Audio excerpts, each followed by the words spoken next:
bad addict. Every time I was able to get a loan, I was doing drugs. I've been to prison 4 times, twice in the state, twice in the fed. I was doing all this crazy stuff, cooking drugs and just staying high. God called me from a prison cell. I was a homeless drug addict, and my hope was found in a needle.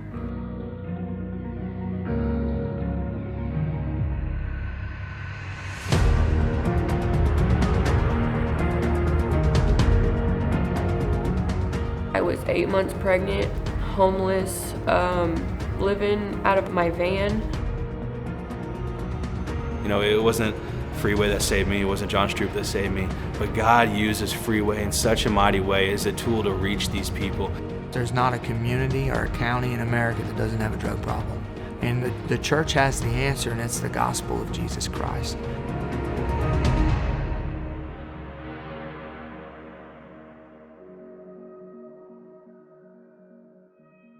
Welcome to One Broken Life. My name is John Stroup with my special guest, Michelle. Hi. Glad to have you today. I'm glad to be here. On One Broken Life, we explore the intimate details of people's lives. We believe many times the bigger the mess, the bigger the message.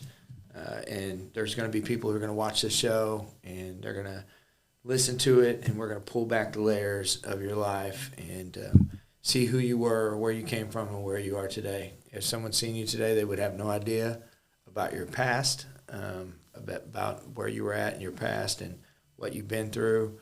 And a lot of times people just don't understand. And so today we get to explore your broken life.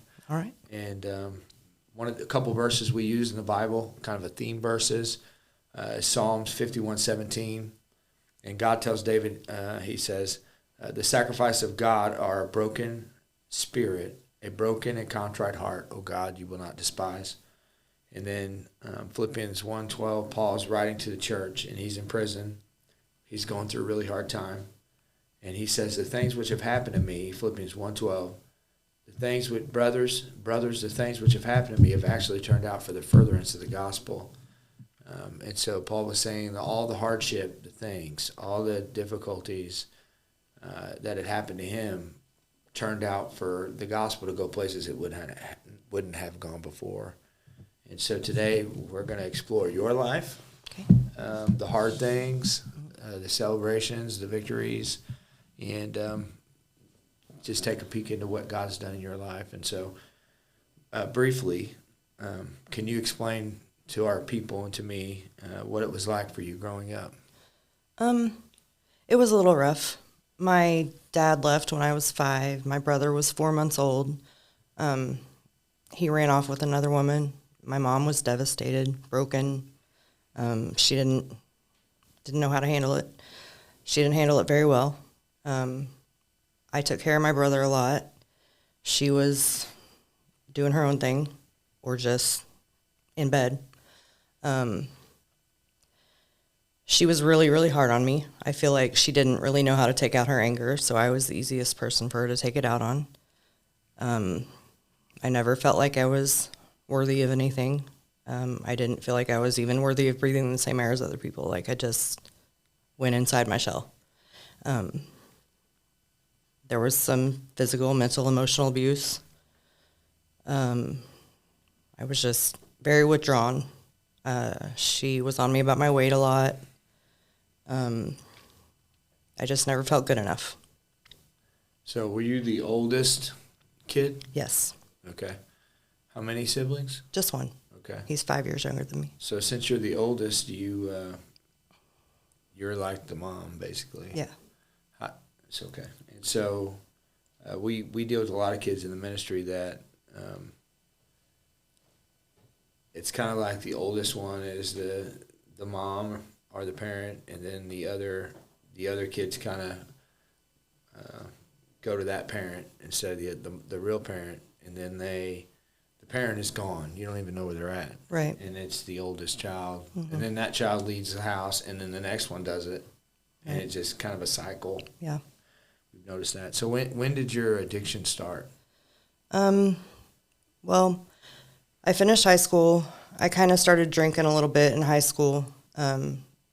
smoked weed maybe a time or two, but I wasn't really my thing. But drinking made me feel, like I could talk, because before I wouldn't even talk to people. So I kind of started coming out of my shell because of drinking, and I drank pretty heavily until I was 22 is when I started doing meth. But in that time, like I graduated from OTC with an Associate of Arts degree. Somehow, I'm not sure how I managed to do that, but I did. And then when I was 22, I tried meth, and it was just over. So, you were a social drinker at first. Mm-hmm. It made you feel like you could talk to people, be comfortable in your own skin. Right. Made you outgoing. Yep. That kind of thing. And then eventually what happens is you need it to function. Right. Right? Yeah. And so you graduate college, and you're now a meth addict? Yeah, when I was 22, like I started doing meth, and I did it for about 2.5, 3 years. Started snorting it, and then smoking it, and then went to shooting it. I had a real bad car wreck when I was 23. I was unable to work for a year, probably, but the meth addiction got real bad at that point. The depression got real bad. I started cutting when I was 19, and that was real bad. I haven't cut for 4 or 5 years. The last time I did, I had to get 14 stitches in my thigh. Okay. And scared me, because I never cut in order to kill myself. I was just trying to punish myself for not being good enough. Okay. Well, that is a demonic influence. Right. And, the devil wants to destroy what God has created. Right. Especially in his image. And you're in his image, right? Right. The Bible says the devil comes to kill, steal, and destroy. Mm-hmm. And God comes to give you life and life more abundantly. And so I'm glad that you've overcome that. Yeah. And you are worth something. You have value. Yeah, I know that now. Amen. And so let's talk about how you came from that situation to where, you graduate college, you're in your 20s, you have an accident, you become really dependent on meth. So that Michelle came to a place where you were homeless. Well, before that, like in 2007, when I was 25, I found out I was pregnant with my oldest daughter. And as soon as I found out, I quit. I quit doing drugs completely. And I had her. I was clean until she was probably 2, and then I had like a 6-month relapse, and then I ended up going back to college and got my bachelor's degree in psychology, and did really well, graduated with honors, and then I ended up getting married to my daughter's dad, and I got pregnant with another little girl, and found out he was cheating on me for I don't know how many at the time. So I kicked him out, and as soon as my youngest daughter was born, I filed for divorce, and I was clean for another 6 years. And then I got into another relationship and started using again. And then my stepdad, was diagnosed with stage 4 kidney cancer. So I quit my job to take care of him. And I felt like that was the right thing to do. It turns out that really wasn't, because it just put a lot of stress on me. And I was taking care of 2 little girls. I was living with my mom and my stepdad and my boyfriend at the time. And then when I was taking care of him and staying at home, I found out I was pregnant again. So I don't think I ever fully really grasped the concept that I was pregnant. I never stopped using. I only went to the one doctor's appointment. So whenever I went into labor with him, I didn't really I thought it was false labor. He was like 3 weeks early. I ended up having to call an ambulance. I was already like 8.5 centimeters dilated when I got to the hospital. No epidural, none of that. And when I had him, they tested us. We both tested positive for meth. So they took custody of him. The state did. And they interviewed me at the hospital, and I told them that I had been under the influence while I was taking care of my girls, so they ended up taking them too. My mom, they were able to stay with my mom, but in order for them to be able to stay with my mom, I had to leave the house. Right. So I had just had a baby, and when they discharged me from the hospital, I had nowhere to go. So me and my boyfriend at the time, my son's dad, drove around to different motels until we found one that was cheap enough. I had $600, I think, saved from my tax refund, and so we were able to get 2 weeks. And then I started cleaning rooms to pay for the rent, and we stayed there for 16 months.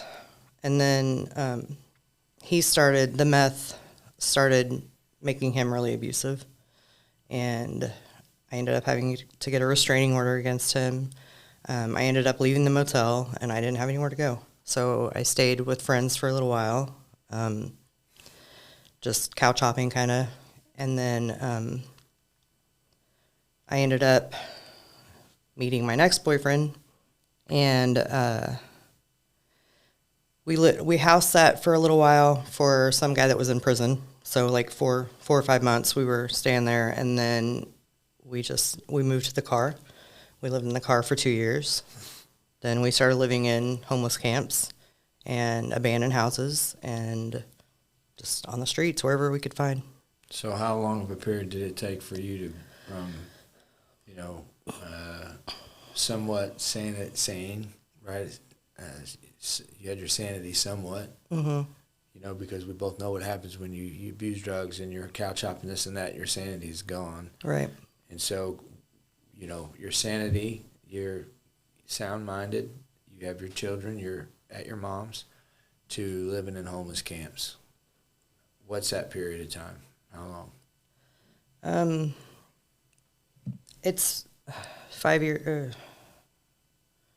5 years. Like it's right now. Like my son is 6 years old right now. Okay. So it took about 5 years. Well, from the time I had him, I mean, I was in the motel for 16 months, and then after that, it was so. So, what brought you to your place of brokenness to where you finally surrendered? I was in a toxic relationship. 1 minute we were good, the next minute we were not. We brought out the best in each other at sometimes, but we brought out the worst in each other. He trained me to be a booster, and you know what that is, I'm sure, but I don't. Tell the people who don't. It's basically drug dealers placed orders with me, and I would go to stores and steal the merchandise that they wanted, and then I would trade it for drugs. Right. So I got to be pretty good at that, and had all kinds of drug dealers placing orders with me, and hated it. I hated it. But if I didn't do it, I got beat.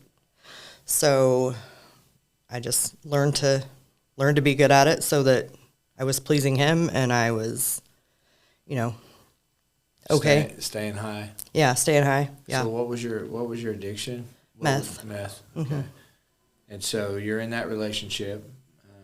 It's super toxic. Super. And one of the things that I've learned through this ministry is that, maturity attracts maturity and immaturity attracts immaturity. Right. And I would say this, Michelle, that's probably why you've had every relationship you've had was toxic. Mm-hmm. Is because of immaturity attracting immaturity. Yeah. And one of the things that we believe is discipleship is recovery. Uh-huh. And so discipling people up in a Christ-centered environment, and they get matured. And then when they graduate the program, immaturity is not attractive anymore. Right. Because now you're really grown. You know how to live your life now, and you know how to manage your money and your time, and you're walking with God, and you've been discipled. And so that's my prayer for you and others, is that they come to the place to where that kind of relationship is disgusting. Right. And so you're in that over and over and over and over again, and you're trying to find your love and your identity in some man who is dogging you out Right. and mistreating you. And so here you are, you're in this relationship and miserable, being abused. And so what happens? Share with our people, like, what brought you to your surrender? Well, we were living in an abandoned house, and we had stolen a display of watches from the gas station across the street from where we were staying, and we didn't realize it, but it was on surveillance camera, and it aired on the news one night that they were looking for us, and we didn't see it. We didn't have a TV. We were living in an abandoned house, but the next morning after it aired, I went over to the gas station to get some water because we needed water, and somebody recognized me from the news and called in a tip, and within 10 minutes, the sheriff's department was surrounding the house, and they ended up shooting and killing Michael. It was planned. If that ever happened, we both had warrants. It was planned that that's what he was going to do. But he had told me that he was going to take me hostage, or pretend to, and that way they would shoot both of us. I don't feel like that was ever his plan, but that's what I thought the plan was. But he managed to get me out of the house before he pulled the gun, and so at that point, I was sitting in the cop car outside the house, and they went back in to find him, and he pulled the gun, and they shot him. And I heard them over the radio say shots fired by police, and then they called for an ambulance, and they canceled the ambulance. So I knew what was going on. I was in shock, I think. I didn't really want to believe it, but I knew. So they took me to jail because I had warrants, and it was on suicide watch in Greene County Jail when I was at my complete lowest, where I was supposed to be dead, I thought. And I just remember being in shock and sleeping. I slept for like 6 days straight. And I woke up, and I had to get the officers to convince me that he was really gone. And they did. And then I went back to sleep. And then I woke up with just this unimaginable sense of peace. And everything was going to be okay. I knew that. I don't know how I knew that, but I knew that. And it had to be God. Like, the bitterness in me for my family, for my mom, for just everything, it was just gone. And there was no other explanation for me. And from that moment, like, I started reading the Bible. I got as plugged in as I could in jail and in prison. And he had always talked, my boyfriend that got shot, he had always talked about Freeway. I think he had been in a sober living place that was associated with you guys years ago. And he talked about you. He talked about how amazing this place was. And so that was always in the back of my mind. And I had actually gotten accepted to another sober living program, but I didn't want to go there. I had paid my entry fee and everything, but I wanted Freeway. So I applied. I wrote you a letter. And I just waited. And luckily, that's what God had in store for me. Well, I'm reminded of the book of Ruth. Mm-hmm. Excuse me, not the book of Ruth. 1 Samuel. Hannah. And Hannah had a barren womb. And she could not have children. And so her husband found another woman and had children with her. And they would go once a year to Jerusalem, and like on a religious track. And each woman would get a portion of a sacrifice depending on how many children she had. Mm-hmm. And Hannah had no children, but the other woman had several. Right. And the other woman would rub it in her face, and it was miserable. And Hannah went to the temple, and she prayed to God, and God heard her prayer, and he gave her a son named Samuel. Mm-hmm. And the name Samuel means heard of the Lord, or the Lord hears. Right. And Hannah's pain made her a theologian. Her pain is where she learned about God. Yeah. And I think a lot of times our pain is where the Lord is at. Yeah. He's in there. Yeah. And it takes it, yeah. to wrench it to wrench that stuff out of us and to bring us to our broken place. Right. And I remember your letter, and I don't know if I wrote you back or my wife did, but I made sure that that letter was responded to, and I did read it. I read all of them, and we when I found out you were coming, you know, you've been accepted, and my wife oversees the women's homes here, and so I was excited about it. And so, what was it like when you entered the program for you? It was a little overwhelming. I've never felt like I belonged anywhere. I've never really felt loved. So all the hugs and all the, you know, it was a little overwhelming, I'm not gonna lie, but I know I belong here, and that's a really good feeling. Yeah, and so this is what I found, is that our people group, and what I mean by that is, for our listeners, is people who come from addiction. And sometimes generational, but not always. You know, we have our own language and our own culture and our own, you know, just like any culture people do, we have our own. And our people think, okay, what's the catch? Right, exactly. You're being nice to me, you're fake. This is a show. You know, it's not real. And they're not used to that love. Right. But then when they realize these folks really love me, Yeah. it's like, man, I've been looking my whole life for this. I've been wanting to be loved my whole life. Yep. And just to love me for me. Yep. And so it's a beautiful thing. I'm glad you see that Yeah. today. So what, you know, you said it was difficult, but you became a house leader, correct? Yes. Okay. And so you got a job. Yes. So, you know, we're doing our best to teach our people how to be grown-ups, right? And so you're doing this on your own. I mean, the Lord's helping you, coaching you, but you're doing the work. Right. And so what's it like? I mean, you're being a big girl now, right? Yeah. So tell us about that. What's that journey been like? Pretty cool. Like, it really shows you what you're capable of. You know, I never really had much self-confidence. Like, I've always been determined. I'm stubborn, and, you know, I feel like it's time to use that stubbornness for something good. You know what I mean? It's really cool just to know that I'm doing that. You know what I mean? Amen. So what have you accomplished since you've been in the discipleship program, and how long have you been in the program? I've been in the program 7 months. Okay.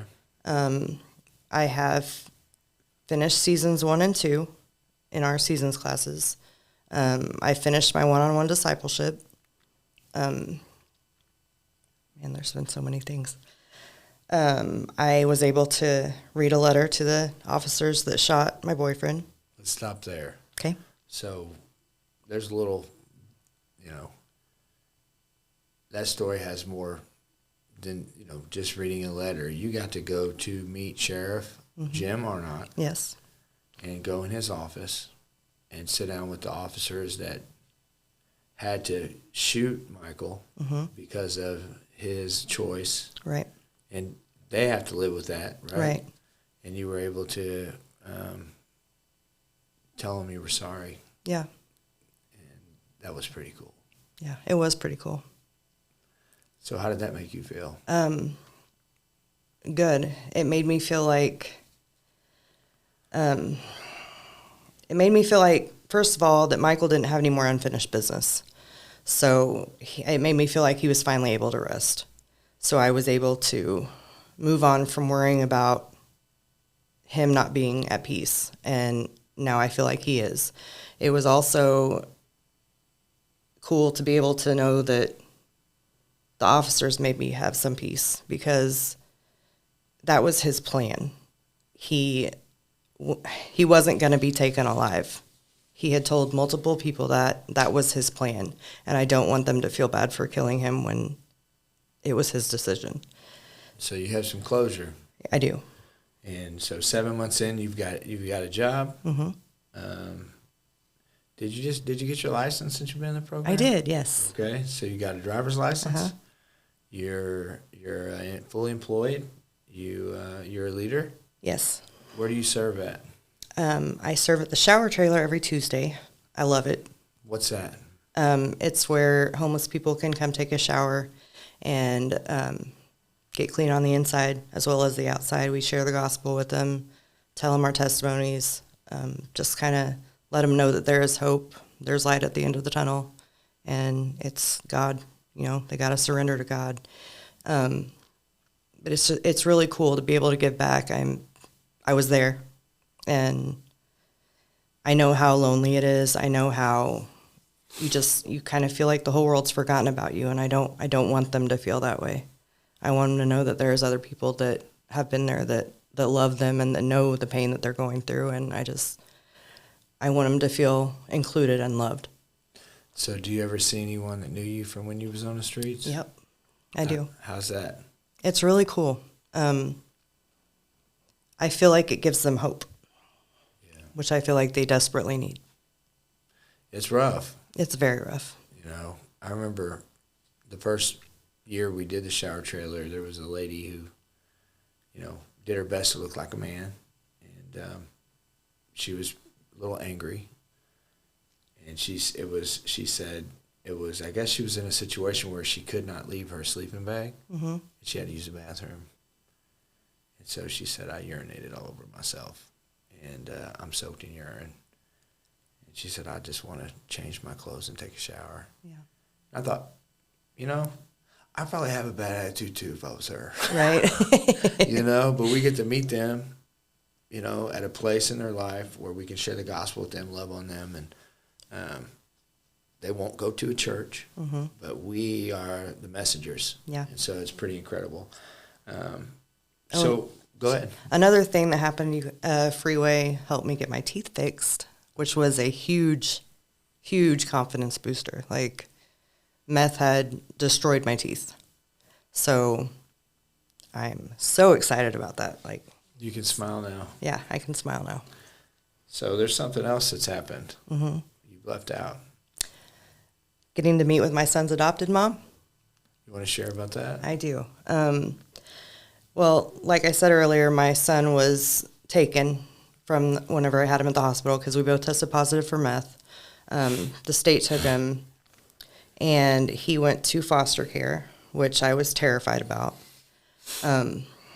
We all know what happens in the foster system sometimes. Sometimes. There's some godly foster parents. Yeah. But he ended up in the absolute best place that he could have ever been in. These people are amazing. Right. I was having weekly visits with him from the time he was born until he was almost 1. And I decided to allow them to adopt him right before he turned 1. The reason I decided that was because she was so protective over him. And it irritated me at first because I was his mom. But that protective territorial side of her let me know that she loved him just as much as I did, and she wasn't going to let anything happen to him. And I would have nightmares about her waking up and looking for her baby and not being able to find him and just being beside herself. And I could not take him away from her. Couldn't. And so I told her that I wanted her to adopt him, and her husband. And I'll never forget her. After I told her that, she was skipping to her car. She was so happy. And I'm so thankful that I was able to do that for them. And I'm so thankful that my son is in such a good home. She homeschools. They're a huge part of the church. He's just exactly where he needs to be. But I hadn't seen him since, or I still haven't seen him, but it had been since he turned 1. And she's been watching me. She's seen me blasted all over the news. She's seen my 22 mugshots. She's seen all the failures that I've had. But the past 7 months, she's been watching my comeback. So she messaged me and asked me if I would meet her for brunch. So I said, of course, So I did. Last weekend, I met her for brunch, and she's so proud of me, and she's so happy for me, and she told me she loved me over and over, and thank you. She told me thank you, and I told her thank you. Like, it's really cool. Like, I know that we're going to have a great bond. And she told me that her and her husband fully intend on letting me be a part of their lives. And that's more than I could ever have hoped for. She did that for him. Yeah. So it makes me emotional. Yeah. But that's a beautiful thing. Yeah, it is.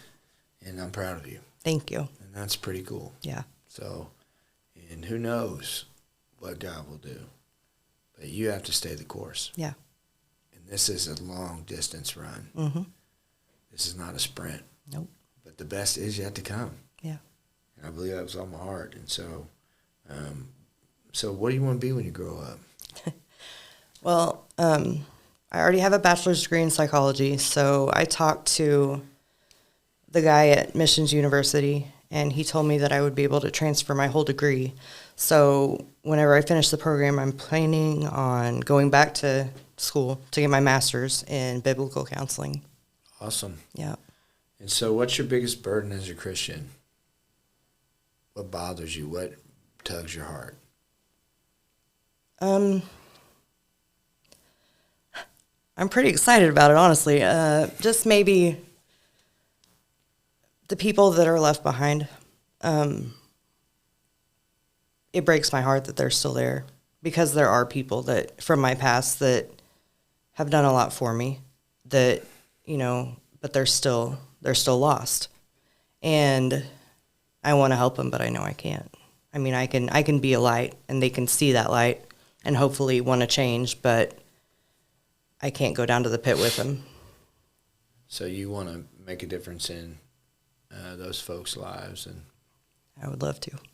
what about the rest of your family? Your mom and all that? You have other kids too? I have two daughters, yeah. Okay. I'm working on it, baby steps. I have talked to an attorney, and he told me that once I finish the program, it would be pretty easy for me to terminate guardianship that my mom has, but I don't think I'm going to do that. Okay. Are you talking to them at all? I talk to her like once a week. Okay. I text her quite often. Sometimes they get on the phone when I'm talking to her. I know they want to see me, but I don't want to cause any more problems in their life. Let me tell you something. This may not be hard. This may be hard to hear, but they're watching you. Yeah. To see if this is real. Yeah. And I can promise you something. You can write this down. It's going to be a fact, true, every time, 100%. Kids want to know their parents. Right. There's nothing anyone could ever do to keep your kids from finding you. Right. And so that's just the way it is. And I've been doing this 13 years, and it's always been that way. So you have to get to the place where you're ready. Right. And then when they contact you, you can say, Mom's got a bedroom for you. Come Right. see me. Yeah. I'm established. I have a job. I have a car. I have a church family. Let's go to church. Yeah. I have a community that's surrounding me full of people with kids your age. So, people are scared. Right. Like, is this real? Right. Is this really, is she changing? Is she faking it? Is she just trying to stay out of jail? That kind Right. of thing. So as long as you stay faithful, your kids will be a part of your life. Yeah. I promise I you. sure hope so. It will happen. Thank you. Stay faithful. Yeah. So, so what's God doing in your life right now? So much. Just restoring relationships, showing me what I'm capable of, showing me that I am worthy of love. Amen. That's right. And you have a lot of people who love you here, and you know that. Yeah. So you have wraparound support. Yeah. So it's pretty cool. It is. It's very cool. Amen. So did you ever think that you could be where you are right now? Maybe a long time ago, but when I was living in homeless camps, no. I was just done. I didn't know. Do you have joy? Yeah. Now I do. Well, I, for one, am going to be one of your cheerleaders. Thank you. And I'm going to be, when I think about you, I'll talk to God about you. Thank you. We'll have a conversation. And I know there's a lot of people here rooting you on. Yeah. And so There are. stay the course. I will. Amen. Amen. Proud of you. Thank you so much. All right. Is there anything you want to say that you'd like to mention for anyone listening before we close? Just, you don't have to stay down there. Just surrender to God, and He will pull you out of that pit. Okay. Well, if you've enjoyed this episode of One Broken Life, you can share our podcast with your friends on whatever aspect you listen to, if it's Spotify or Apple or YouTube. You can like our Facebook page, and you can support the ministry that makes this possible, Freeway Ministries. You can go to our page, freeway-ministries.com, and you can become a partner. Thank you for helping us reach one broken life at a time.